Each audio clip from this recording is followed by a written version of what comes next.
Assalamualaikum warahmatullahi wabarakatuh. Ketemu lagi dengan Mak Amsi dari Syariah Saham. Di sore ini kita akan membahas tentang pertama hasil, saya googling dulu ya, hasil RUPS LB BRIS. Nah ini kayaknya ada. Tadi hasilnya adalah Pak Adi Warman Karim jadi komisaris utama dan Tuan Guru Bajang jadi wakil komisaris utama. Kita akan lihat nanti apakah dengan adanya perubahan komposisi komisaris ini akan berimbas kepada kinerja dari BRIS itu sendiri ya. Itu yang pertama.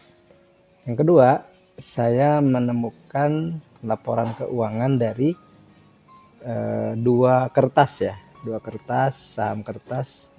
Pertama adalah Indah Kiat Pulp atau INKP, dan yang kedua adalah Tekim atau Ciwi Kimia. Nah, saya akan langsung ini sambil live sambil ngentri ya dari INKP. Nah, INKP ini kita cek asetnya. Nah, karena INKP ini satuannya adalah ribuan dolar, jadi kita harus konversi dulu ke rupiahnya. Nah, kita cek dulu asetnya. Total aset lancar sekitar 4 juta dolar. Aset tidak lancarnya 4,2 dolar atau 4,3 ya. Nah, kalau kita konversi dengan kurs rupiah per 30 Juni kemarin, maka itu akan berada di kisaran dulu ya, 60 total asetnya sekitar 123 triliun. Satu ya aset. Kemudian yang kedua kita hitung liabilitasnya atau kewajiban jangka pendek dan jangka panjang. Kita bisa cek di sini sekitar 3,94. Nah, kalau dirupiahkan itu menjadi 57 triliun. Nah, ini juga alasan kenapa sih INKP masuk indeks saham syariah ya untuk saat ini, karena utangnya sudah jauh lebih berkurang ketimbang periode sebelumnya. Kita hitung ekuitasnya juga. Ekuitasnya sekitar 4,5 juta dolar ya, 4,5 juta. Oh, ini ribuan dolar kan ya? Ya, 4,5 miliar berarti ya, dolar ceritanya. Kalau dirupiahkan itu sekitar 66 triliun. Nah, itu ekuitas. Kemudian setelah itu kita hitung revenue-nya.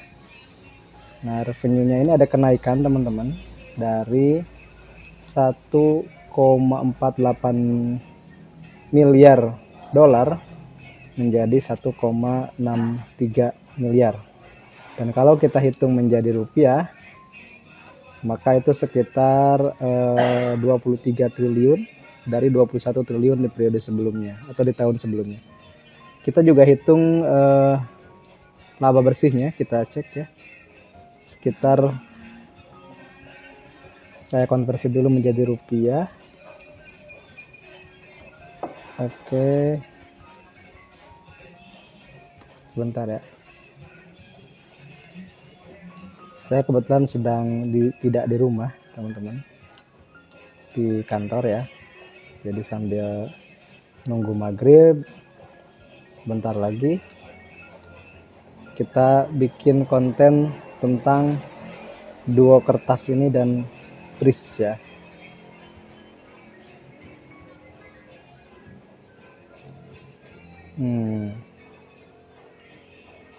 Ini hasilnya adalah dari asalnya 2,9 triliun menjadi di tahun ini 4,1 triliun. Jadi kabar baik dari INKP adalah penjualannya meningkat 11,5% dan laba bersihnya meningkat 42%. Nah, kemudian kita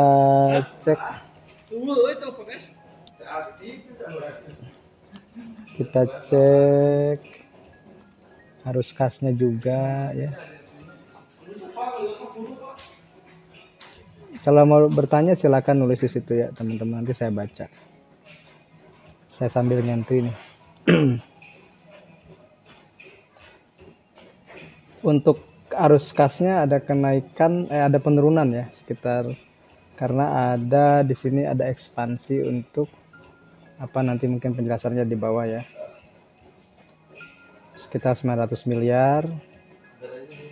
Di sini kita lihat ada pembayaran utang, pembayaran pinjaman bank, kemudian juga dia ada pembelian aset tetap ya, aset tetap. Jadi arus kas operasionalnya positif, arus kas investasinya negatif, dan penanamannya negatif karena membayar utang.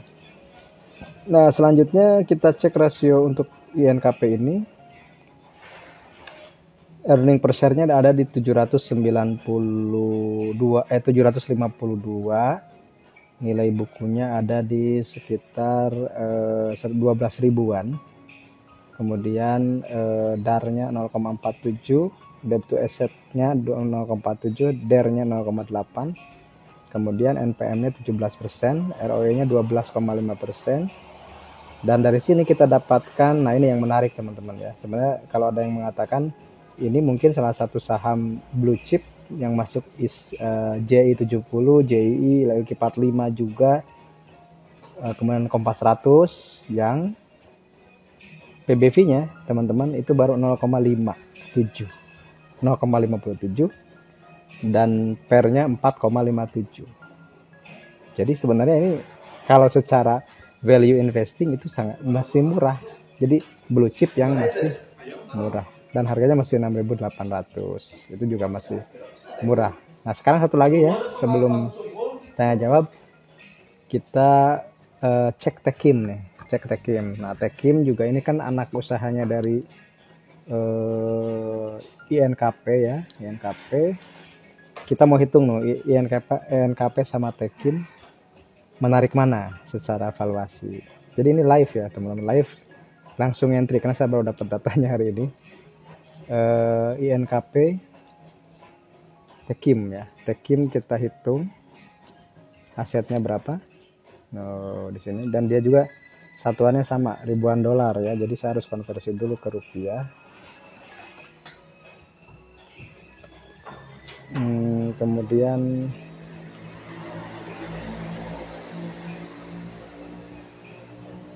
kita cek Techim. Techim ini masih di kisaran 3 triliun untuk asetnya.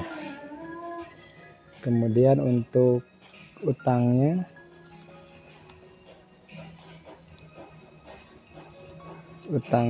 kita lihat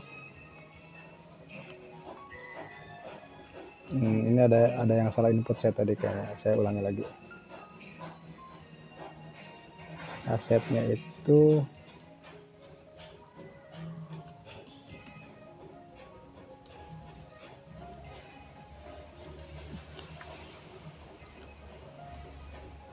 asetnya itu 45 T ternyata ya, 45 triliun.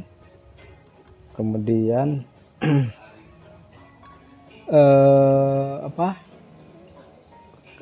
liabilitasnya 22 triliunan. Kemudian sekarang ekuitas ya, ekuitasnya itu ada di 24 triliun. Kemudian kita cek revenue-nya apakah ada peningkatan dibanding tahun kemarin. Revenue-nya di sini. Nah, selama 6 bulan terakhir ya. Dan ternyata ada kenaikan dari 6,4 ke 7,6 T begitu untuk Techim ya. Nah, kita juga cek laba bersihnya apakah ada kenaikan. Kita masukkan dulu menjadi rupiah. Nah, ini juga ada kenaikan. Nah, untuk Techim ini penjualan naik 18%, laba naik 34%. Kemudian kita lihat arus kasnya, arus kas operasional Arus kas dari operasi itu sekitar 215 miliar ya. 215 miliar. Kemudian dari investasi ada sekitar 1,3 T, dan dari pendanaan itu ada minus 1,1 T. Jadi secara umum tahun ini ada kenaikan sekitar 469 miliar ya. Atau saya cek lagi ya. Saya harus cek teman-teman kalau ngantri itu. Yes.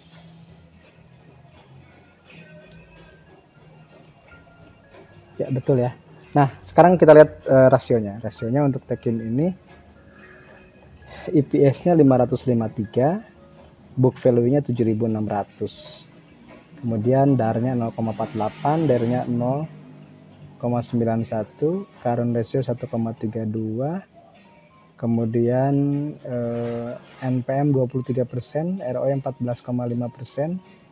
Kemudian juga PBV-nya 0,9 dan PER-nya 6,15. Nah, dari sini kalau kita bandingkan antara INKP dan Tekin, itu secara valuasi masih mendingan INKP ya. Karena nilai bukunya, PBV-nya masih rendah INKP, PER-nya pun masih rendah INKP. Gitu ya. Oke, sekarang saya pertanyaan aja ya, langsung. Pertanyaannya,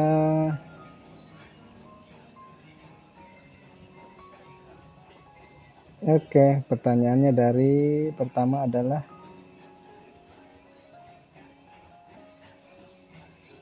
itu Pak Ahmad. Kemudian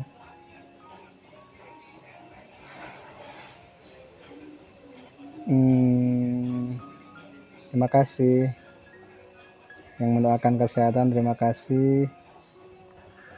Nah, kalau saya sih tadi ada yang bilang di sini ya, Mbak Erika itu lihatnya di mana, Mang? Saya entry sendiri ya. Karena buat keperluan sendiri. Ya, tadi yang disebutkan 2 saham INKP dan Tekin. Kemudian di sini ada yang bertanya, Mas Mamang ya, Mamang Tulus ini boleh di-share saham-saham PER kurang dari 5 dan PBV kurang dari 1. Oke, nanti saya carikan ya. Mungkin saya buat video aja khusus. Mang, gimana pengaruh global bonds ICBP terhadap saham ICBP diisi? Kalau ini pertanyaan dari Mas Robin ya, kalau ICBP bonds itu selama misalnya dijumlahkan itu masih di bawah 45%, itu masih masuk isi. Jadi misalnya dibandingkan dengan total aset, utang berbasis bunganya itu termasuk obligasi berapa persen. Kalau di bawah 45% berarti masih masuk. Mas Rifki, di Stockbit ada semua. Iya, kalau di Stockbit itu kalau nggak salah, tapi beda cara penghitungannya. Karena Stockbit itu menggunakan trailing 12 months. Kadang seperti itu. Jadi 12 bulan yang dihitung berdasarkan. Kalau sekarang misalnya Q2 plus Q1 plus Q3 plus Q4 gitu. Nah, sementara kita membandingkannya antara periode. Jadi hanya beda metode saja, dan terkadang Stockbit dengan Endrian saya lebih duluan saya sebenarnya gitu. Karena Stockbit kan kadang mengutamakan yang liquid dulu. Nah, kalau saya kan nggak pilih kasih, semua saham saya entry gitu. Semua saham saya entry dari yang kecil, yang kapitalisasinya kecil sampai yang kapitalisasinya besar, tergantung tanggal rilisnya kapan. Tapi kadang saya update langsung hari itu karena ada waktu, atau kadang sehari setelahnya. Itu saja ya. Kemudian dari email belajar saham, ini mungkin pertanyaan terakhir. Mang, prospek emiten kertas untuk kondisi yang sekarang serba digital. Oke. Sebenarnya kertas masih dibutuhkan. Ini kebetulan di kantor juga sedang banyak ngeprint gitu, karena ada mau pemeriksaan gitu kan. Ya meskipun eranya digital kan masih ada juga yang membutuhkan untuk kertas laporan gitu ya, kertas laporan, dan juga mungkin untuk hal-hal lain seperti buku. Nah, buku masih ada yang lebih suka dengan membaca buku cetak ketimbang e-book. Jadi sebenarnya peluangnya masih terus ada. Termasuk untuk misalnya laporan, kemudian report, kemudian buku-buku, buku pelajaran dan yang lain itu masih yang ada yang membutuhkan kertas gitu. Dan kita lihat saja nanti ini buktinya.